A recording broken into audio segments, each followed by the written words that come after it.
എണ്ണയിൽ മുക്കി പൊരിച്ചെടുക്കുന്ന പലഹാരങ്ങൾ ഒഴിവാക്കിയിട്ട് ഇഫ്താറിന് ഇതുപോലെ ആവിയിൽ വേവിച്ചെടുക്കുന്ന പലഹാരങ്ങൾ ഒന്ന് ട്രൈ ചെയ്ത് നോക്ക്. വളരെ എളുപ്പമാണ് ഉണ്ടാക്കാനായിട്ട്. നല്ലൊരു മസാലയാണ് കേട്ടോ ഇതിന്. മീൻ പത്തിരിയാണ് നമ്മൾ ഉണ്ടാക്കുന്നത്. ഞാൻ ഇന്ന് അയല മീൻ കൊണ്ടാണ് ഈ മീൻ പത്തിരി ഉണ്ടാക്കുന്നത്. അധികം മുള്ളില്ലാത്ത ഏത് മീൻ വേണമെങ്കിലും നമുക്കിതിന് വേണ്ടി എടുക്കാം കേട്ടോ. അപ്പോൾ ആദ്യം മീനൊക്കെ ഒന്ന് ക്ലീൻ ചെയ്ത് ഇതുപോലെ ഒന്ന് വരഞ്ഞെടുക്കാം.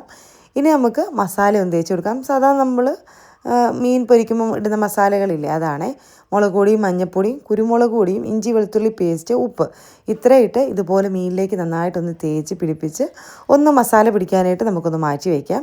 ഒരു 10 മിനിറ്റിനൊക്കെ ശേഷം നമുക്കിത് ഫ്രൈ ചെയ്തെടുക്കണേ. അപ്പോൾ ഇതാ ഒരു പാൻ വെച്ചു, അതിലേക്ക് വെളിച്ചെണ്ണയാണ് ഒഴിച്ചു കൊടുക്കുന്നത്. എണ്ണ നന്നായിട്ട് ചൂടായപ്പം ഇതുപോലെ മീൻ വെച്ച് തിരിച്ച് മറിച്ച് നോക്കിയിട്ട് ഇത് നന്നായിട്ടൊന്ന് ഫ്രൈ ചെയ്തെടുക്കാം. ഐക്കൂറയൊക്കെ ഇല്ലേ, അതൊക്കെ വെച്ചിട്ടാണ് ഈ മീൻ പത്തിരിയൊക്കെ ചെയ്താൽ ഒന്നും കൂടെ ടേസ്റ്റാണ്. അപ്പം നിങ്ങൾ ട്രൈ ചെയ്ത് നോക്കിയിട്ടില്ലെങ്കിൽ ഒന്ന് ട്രൈ ചെയ്ത് നോക്കണം. അപ്പം ഇതാ മീനൊക്കെ ഞാൻ ഫ്രൈ ചെയ്തെടുത്തിട്ടുണ്ട്. ഇനി ആ മീൻ പൊരിച്ച എണ്ണയിലേക്ക് തന്നെ കുറച്ച് വെളിച്ചെണ്ണയും കൂടെ ഒഴിച്ച് സവോള വഴറ്റാനായിട്ട് ഇടാം. സവോള ഇതുപോലെ ചെറുതായിട്ട് അരിഞ്ഞെടുത്തിട്ടുണ്ട്. ഒരു 3 സവോള ഉണ്ടായിരുന്നു കേട്ടോ. അപ്പോൾ അതിട്ടെടുത്തു. ഒരു 2 പച്ചമുളക് ചെറുതായിട്ട് വട്ടത്തിലരിഞ്ഞ് അതിട്ട് കൊടുത്തു. ഇഞ്ചി വെളുത്തുള്ളി പേസ്റ്റ് ഒരു 1/2 ടേബിൾ സ്പൂൺ ചേർത്ത് കൊടുത്തിട്ടുണ്ട്. പിന്നെ കുറച്ച് കറിവേപ്പിലയും ഉപ്പ് ഇത്രയിട്ട് ഇതൊന്ന് വഴറ്റിയെടുക്കാം കേട്ടോ. സവോളയൊക്കെ ഒന്ന് വാടിക്കിട്ടട്ടെ. അപ്പോൾ അടച്ച് വെച്ചിട്ട് സവോള വഴറ്റിയെടുക്കാം. സവോള വാടുന്ന സമയം കൊണ്ട് നമുക്ക് കുറച്ച് കാര്യങ്ങളൊക്കെ ചെയ്ത് വെക്കണം. ഒരു മിക്സിയുടെ ജാറിലേക്ക് കുറച്ച് തേങ്ങ, ഒരു അരമുറി തേങ്ങ ഉണ്ടായിരുന്നു, അതൊന്ന് പൊടിച്ചെടുത്ത് എന്നിട്ട് അതിലേക്ക് ഒരു 10-15 ചെറിയ ഉള്ളിയും ഒരു 3/4 ടേബിൾ സ്പൂൺ വലിയ ജീരകമില്ലേ അതും കൂടി ഇട്ട് ഒന്ന് ഒതുക്കിയെടുക്കാം. ഇതുപോലെ മതി കേട്ടോ. ഇതുപോലെ ഒതുക്കി അത് മാറ്റി വയ്ക്കാം. നമുക്കിത് മാവ് കുഴയ്ക്കാനായിട്ടും വേണം, അതുപോലെ മീനിൻ്റെ ആ മസാലയിലും ഇടണേ. ഇനി ഞാൻ മീൻ ഫ്രൈ ചെയ്തെടുത്തത് ഒന്ന് പിച്ചി മുള്ളൊക്കെ മാറ്റിയിട്ടൊന്ന് പിച്ചി എടുത്ത് വയ്ക്കാവേ. അപ്പോൾ അയലമീനായതുകൊണ്ട് കുറച്ച് ദശക്കട്ടയൊക്കെ ഉണ്ട്, അപ്പോൾ നമുക്ക് കൂടുതൽ ഇതിൽ നിന്ന് മാംസം കിട്ടും. അപ്പോൾ ഇതാ ഞാൻ മീൻ പിച്ചി മാറ്റി വെച്ചിട്ടുണ്ട്. ഇനിയിപ്പോൾ നമുക്ക് ഈ ഒരു മസാല സവോള വഴണ്ടോ നോക്കാവേ. അപ്പോൾ സവോളയൊക്കെ ഇതാ വാടിക്കിടപ്പുണ്ട് കേട്ടോ. ഇനി ഇതിലേക്ക് നമുക്ക് പൊടികൾ ചേർത്ത് കൊടുക്കാം. നോർമലായിട്ട് നമ്മൾ ഇടുന്ന കുറച്ച് മസാലകൾ മാത്രം ഇട്ട് കൊടുത്താൽ മതി. മീനിടുന്ന മസാലകൾ മാത്രം. മുളക് പൊടിയും മഞ്ഞൾപ്പൊടിയും കുരുമുളക് പൊടിയുമാണ് ഞാൻ ഇട്ട് കൊടുത്തിട്ടുള്ളത്. അപ്പോൾ കുറച്ച് വീതം പൊടികൾ ചേർക്കുന്നുണ്ട്. പിന്നെ കുറച്ച് മല്ലിപ്പൊടിയും കൂടെ ചേർക്കുന്നുണ്ട്. അങ്ങനെ പൊടികളൊക്കെ ചേർത്ത് അതും കൂടി ഒന്ന് ആ ഒരു പൊടികളുടെ പച്ചമണം കൂടെ മാറാൻ വേണ്ടിയിട്ട് ഒന്ന് ഇതുപോലെ വീണ്ടും ഒന്ന് വഴറ്റി കൊടുക്കണം. എന്നിട്ട് നമ്മൾ പൊരിച്ച് വെച്ചിട്ടുള്ള മീനില്ലേ പിച്ചെടുത്തിട്ടുള്ള അതിട്ട് കൊടുക്കാം. അതിട്ട് വീണ്ടും ഒന്ന് മിക്സ് ചെയ്ത് കൊടുക്കാം. പിന്നെ തേങ്ങ ചതച്ച് വെച്ചിട്ടില്ലായിരുന്നു, അതിൽ നിന്നൊരു പകുതി ഇട്ട് കൊടുക്കാം കേട്ടോ ഇതിലേക്ക്. ബാക്കി നമുക്ക് മാവ് കുഴയ്ക്കുമ്പോൾ ഇട്ട് കൊടുക്കാവേ. അങ്ങനെ പകുതി തേങ്ങയും കൂടി ഇട്ട് വീണ്ടും ഒന്ന് എല്ലാം കൂടെ ഒന്ന് മിക്സ് ചെയ്തെടുക്കാം. ഈ തേങ്ങയും കൂടി ഇടുമ്പം നല്ലൊരു ടേസ്റ്റാണ് കേട്ടോ ഈ ഒരു മസാലയ്ക്ക്. ലാസ്റ്റ് കുറച്ച് മല്ലിയില ചെറുതായിട്ട് കട്ട് ചെയ്തതും കൂടി ഇട്ട് കൊടുക്കണം. അപ്പോൾ ഒരു പ്രത്യേക ടേസ്റ്റ് കിട്ടുമേ.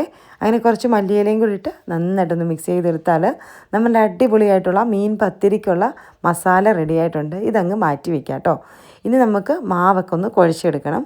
അപ്പോൾ ഞാൻ അത് അരിപ്പൊടി എടുത്തിട്ടുണ്ട്. ഒരു 2 കപ്പ് അരിപ്പൊടി ഒരു പാത്രത്തിലേക്ക് ഇട്ട് കൊടുക്കാവേ.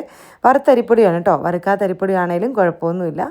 അപ്പോൾ ഇതാ നമ്മൾ ഇടിയപ്പത്തിനൊക്കെ എടുക്കുന്ന സാധാ പത്തിരിക്കൊക്കെ എടുക്കുന്ന അരിപ്പൊടിയില്ലേ, അതാണ്. 2 കപ്പ് അരിപ്പൊടിയിലേക്ക് ആവശ്യത്തിന് ഉപ്പിട്ട് കൊടുത്തു. ഒരു 1.5 ടീസ്പൂൺ ഉപ്പിട്ട് കൊടുത്തിട്ടുണ്ടായിരുന്നു. പിന്നെ 1 ടേബിൾ സ്പൂൺ വെളിച്ചെണ്ണയും കൂടെ ഒഴിച്ച് കൊടുത്ത് നന്നായിട്ടൊന്ന് മിക്സ് ചെയ്തെടുത്തു. ഇനി തിളച്ച വെള്ളം ഒഴിച്ച് ഇത് കുഴച്ചെടുക്കാവേ. ഈ ഒരു 2 കപ്പിന് ഒരു 1.5 കപ്പ് വെള്ളമൊക്കെ മതിയാവും. ബാക്കി ആ തേങ്ങയുടെ പീരയും കൂടി ഇടുമ്പം വെള്ളം കറക്റ്റായിട്ട് കിട്ടും കേട്ടോ. പിന്നെ ഓരോ അരിപ്പൊടിക്കും വ്യത്യസ്തമായിരിക്കും, അതുകൊണ്ട് കുറച്ച് വെള്ളം വീതം ഒഴിച്ച് ഇതുപോലെ നമ്മൾ ഇടിയപ്പത്തിനൊക്കെ കുഴക്കത്തില്ലേ അതുപോലെ അങ്ങ് കുഴച്ചെടുത്താൽ മതി. വെള്ളം കറക്റ്റാണെന്ന് തോന്നുമ്പോൾ അതിലേക്ക് നമുക്ക് തേങ്ങ ഇല്ലേ അതുകൂടി ഇട്ട് കൊടുത്തിട്ട് വീണ്ടും എല്ലാം കൂടി ഒന്ന് കുഴച്ചെടുക്കാം. അപ്പോൾ കൈകൊണ്ട് തന്നെ എല്ലാം ഒന്ന് നന്നായിട്ടൊന്ന് കുഴച്ചെടുക്കണം കേട്ടോ. പത്തിരിക്കൊക്കെ കുഴക്കുന്ന അത്രയും കുഴക്കൊന്നും വേണ്ട, ജസ്റ്റ് ചെറുതായിട്ടൊന്ന് ഇതുപോലൊന്ന് കുഴച്ച് കൊടുക്കാം. അങ്ങനെ കുഴച്ചെടുത്തിട്ട് നമുക്കിത് അപ്പം തന്നെ ഉരുട്ടിയെടുക്കണം. ഇത് ഒരു 4 ഉരുളയാക്കാനായിട്ടുണ്ട് കേട്ടോ. ഒരു പത്തിരിക്ക് 2 ബോൾ വേണം. അപ്പോൾ ഇത് ഞാൻ കാണിച്ചു തരാം എങ്ങനെയാണ്. ആദ്യം നമുക്കിതൊരു 4 പോർഷനായിട്ട് ഇതുപോലെ ഉരുട്ടി വെക്കണേ. ഉരുട്ടി വെച്ചിട്ട് നമുക്ക് വാഴയില വേണം. വാഴയിലയോ അല്ലെങ്കിൽ അലുമിനിയം ഫോയിലില്ലേ അതാണെങ്കിലും എടുത്താൽ മതി. വാഴയില ആകുമ്പോൾ നമുക്ക് ആ ഒരു സ്റ്റീം ചെയ്യാൻ നേരം വാഴയില വെച്ച് കൊടുക്കാൻ വേണ്ടി പറ്റും. അപ്പോൾ ഇതുപോലെ വാഴയില വട്ടത്തിൽ കട്ട് ചെയ്തെടുത്തു. ഇനി അതിലും കൂടെ വെളിച്ചെണ്ണ തേച്ച് കൊടുത്തായിരുന്നു. പിന്നെ നമ്മൾ ഉരുട്ടി വെച്ച മാവിൽ നിന്ന് ഒരു പോർഷൻ എടുത്തു. ഇതിലേക്ക് വെച്ച് ഇതുപോലെ ഒന്ന് നമ്മൾ പത്തിരിയൊക്കെ പരത്തി കൊടുക്കത്തില്ലേ അതുപോലെ, കൈപ്പത്തിരിയൊക്കെ പരത്തി കൊടുക്കുന്ന പോലെ ഇതുപോലെ ഒന്ന് പരത്തി കൊടുക്കാം. അപ്പോൾ ഇതാ ഈ ഒരു വട്ടത്തിൽ ഞാൻ പരത്തി എടുത്തിട്ടുണ്ട്. ഇനി നമ്മുടെ മസാല ഇതിൻ്റെ മുകളിലേക്ക് നന്നായിട്ടൊന്ന് വെച്ചങ്ങ് ഫില്ല് ചെയ്തെടുക്കാം. നമുക്കിതാ ഇതുപോലെ നിറച്ചും വെച്ച് ഫില്ല് ചെയ്തെടുക്കണേ.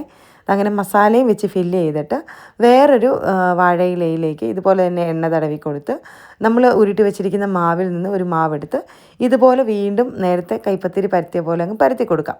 ഇതുപോലെ പരത്തിയെടുത്തിട്ട് ആ ഒരു മസാലയുടെ മുകളിലേക്ക് വെച്ച് കവർ ചെയ്തെടുക്കണേ.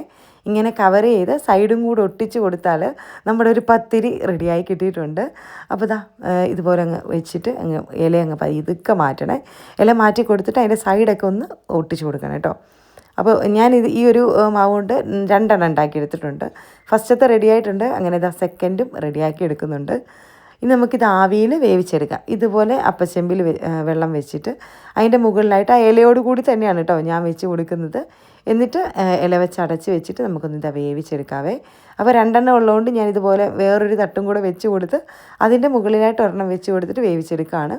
ഒരു 15-20 മിനിറ്റ് കൊണ്ടൊക്കെ നമ്മുടെ ഈ അട വെന്ത് കിട്ടും കേട്ടോ. മീനട വെന്ത് കിട്ടും.